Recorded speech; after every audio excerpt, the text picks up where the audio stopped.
Is a PlayStation VR 2 worth it? Well, I've been hands on it for a week now, so here is my honest review. Let's dive in. The headset feels really light, so much so that you would think the plastic is quite cheap, but I don't think it's too bad. Inside you have the cordial blocker, which is a light rubber, which is really good in blocking out all the light. Something other VR headsets do struggle with, however, it does feel a bit flimsy, but it does the job. Inside is the cushion between your forehead and headset. In my experience, it did get a bit grubby inside, especially if you're getting quite a few people to try it out as well. So you can give it a little wipe, or you can order something like this. It may look a bit silly, but it definitely works. This prevents the exterior getting any kind of grubbiness on it, and you know, from hygiene reasons, it's good because other people can try it out as well. So look, I'll leave the link in the description for this as well. And here we have the Fresnel lenses. There are pros and cons to this, which I will go through later, but to keep these clean, just use a microfiber lint-free cloth. I'll leave the link in the description on what ones to get. The field of view is 110 degrees, which is exactly the same as the PlayStation VR 1. However, if you've played the Quest 2 quite a lot, then this will definitely be an improvement. The headset provides a rumble through haptic feedback, which adds immersion to scenes.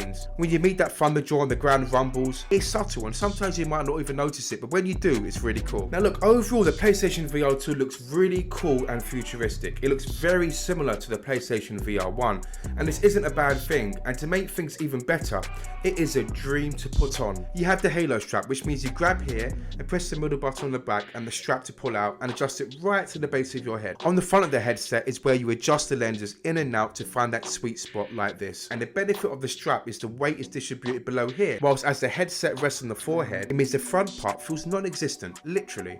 So how do we set this up? Sony have recommended you have a 2 meter by 2 meter space, and the wire is 4.4 meters, so you definitely have enough slack, but you could play sitting down too, and you do not need to run about. To set up, you use one wire to plug into the PlayStation 5 and you are ready to go. Overall, it's a huge improvement from the PlayStation VR 1, which had all of this. And I know a lot of people are not particularly happy about it being connected to a wire, but honestly, you forget about it after a few minutes. Be a little bit in your minds where you might think you might pull the PlayStation 5 from the table, but it's long enough, so I think you'll be fine. And wired VR setups are not entirely a crazy concept considering this is the norm for PC VR. There's also eye tracking, which is the holy grail of the VR industry, and it's what the Meta Quest Pro has, which is $1,500. The eye tracking in my opinion works really good. I had no issues so far, and the use of it has been cool, whether it's picking menus in Horizon or using it for your flashlight in Resident Evil. The eye tracking itself can be set up within a couple of minutes as you follow the on-screen instructions, such as following a dot on the screen without moving your head. If you are struggling to find that sweet spot, you can adjust the IPD on the headset. The eye tracking also means you get something called Foveated rendering, which basically means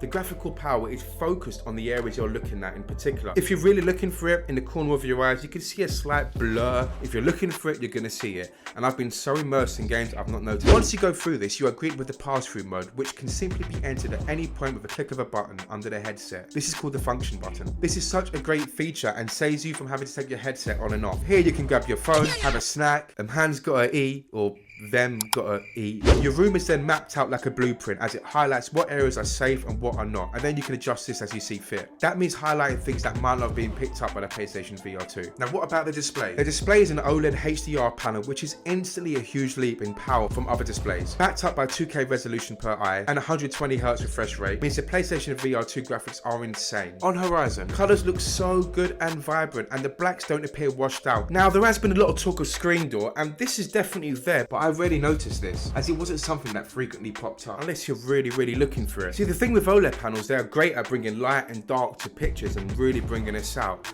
But as the pixels are separated slightly, they seem to be more consistent in getting an effect called Muro, which is an inconsistency in the pixel colours. Maybe I've been caught up in the worlds too much and I haven't even noticed it. But this is always going to be the case with products like this. There's going to be a trade-off. And what about these guys? So let's start with what I don't like. The straps are weird and awkward. It took a bit of time getting used to. I feel like they should have been a bit lower, but once they are in, they are fine. But it's just that initial moment, and this isn't helped by trying to figure out how to get your hands in the controller in general. But as I got used to them, this did become easier to do. The controllers themselves feel as though Sony have grabbed the PlayStation 5 remotes, added sensor rings, and I mean that in a good way. They feel light, but not too light. And like the DualShock, the buttons feel good and clicky. It actually took me a little bit of time to figure out where the X and O was, but eventually my muscle memory kicked in. And the ring around the controller also allows finger detection, which means before you even press a button, this motion will be replicated in your game. There are 2 trigger buttons on each controller, with the R2, L2 being assigned to your index finger, and the middle fingers for the L1, R1. But I do think the L1 and R1 triggers could have had a bit more depth. I just don't think they're protruding enough. But ergonomically, I really like the PlayStation VR 2 Sense. However, the adaptive triggers and the haptic feedback is where this thing really comes to life.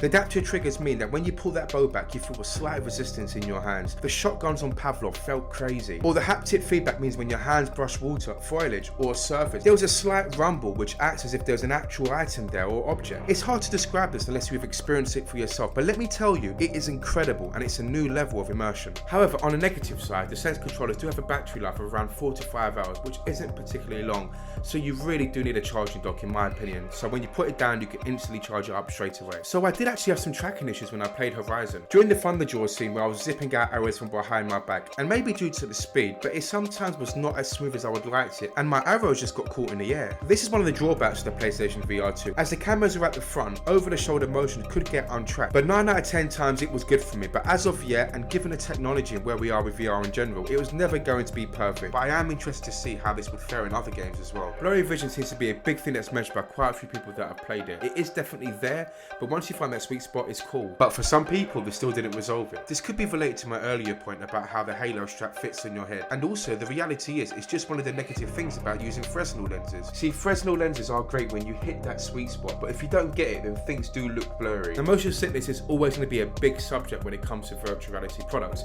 With the PlayStation VR 2, there is still motion sickness elements definitely there. There were times when I was staring high off a cliff and I got a bit of vertigo. That was okay, but if you are new to VR or even suffer from motion sickness a little bit, I would suggest using snap movement as opposed to smooth movement. Not that motion sickness is a big thing for the PlayStation VR 2, but as with any VR device, the effects will vary depending on the games you play. So I actually started off using my SteelSeries headset. However, if you've got this headset, then you would know that the wireless dongle takes up the front part of the PlayStation VR 2, so I had to get an extender to plug at the back. Anyway, I thought I'd try the free ones out to see how they were, and they are really good. They also fit nice on the headset, so that means you don't need to move the headset to and fro, which really helps from a convenience perspective. The 3D audio is really good as well. Sometimes when you play, you legit think someone's in the room with you. You can use the speakers from your TV as well, but using the TV means you won't get the full experience though. But if you have kids or pets running about and just want to hear what is happening on the outside world, then this could be an option. There is a strong lineup of over 40 games with plenty more coming, such as Behemoth and Beat Saber. Now, compared to the PlayStation VR 1 or the Quest 2 and Steam VR, the library of games is not that great. However, I do think it's a strong start, but Sony do need to add more software. Also, there was a lot of PlayStation VR 1 games that were available. However, only 5 of them were getting upgrades, but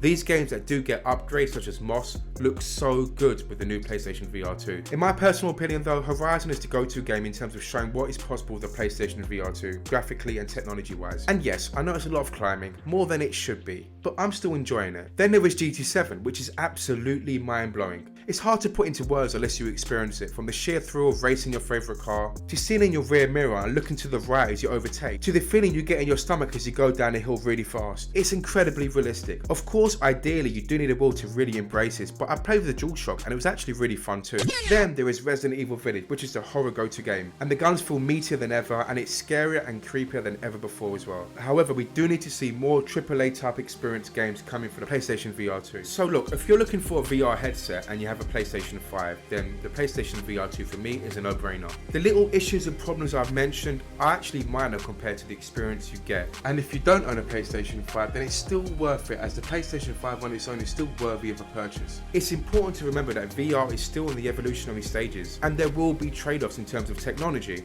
So things like screen door and mirror will be there, but then you get the fantastic graphics as a trade-off. And this is the same with motion sickness as well. Some people will suffer from it a lot more than others. However, with the new technology, and this is the Quest 2 and even the Quest 3 when that comes out, and the PlayStation VR 2, motion sickness is a lot better. In regards to the PlayStation VR 2 itself, the tech behind it is amazing. Honestly, in terms of what you get for it, and I know people gawk at the price, but it's still cheaper compared to a VR headset and PC setup. The Sense controllers are really good, and the poorly designed strap does not get in the way of eventually how good it is when it comes to the possibilities of the haptic feedback and adaptive triggers. If you're on the fence, what I would suggest doing is try and find someone who's got a PlayStation VR 2 so you can experience it yourself, because in the grand scheme of things, it would be a shame to buy this and spend all that money for it to sit on your shelf and collect dust. The games are good currently, and if Sony continue to bring out big titles and improve the software, then the PlayStation VR 2 could be something really special for the VR industry as a whole. But I'm telling you, if you own a PlayStation VR 2, you will not get the full experience, as there's features hidden in menus in plain sight which can really boost your VR experience. So do check out this video here and I'll go through all that information. With that being said, hope you liked the video. I'll see everyone next week.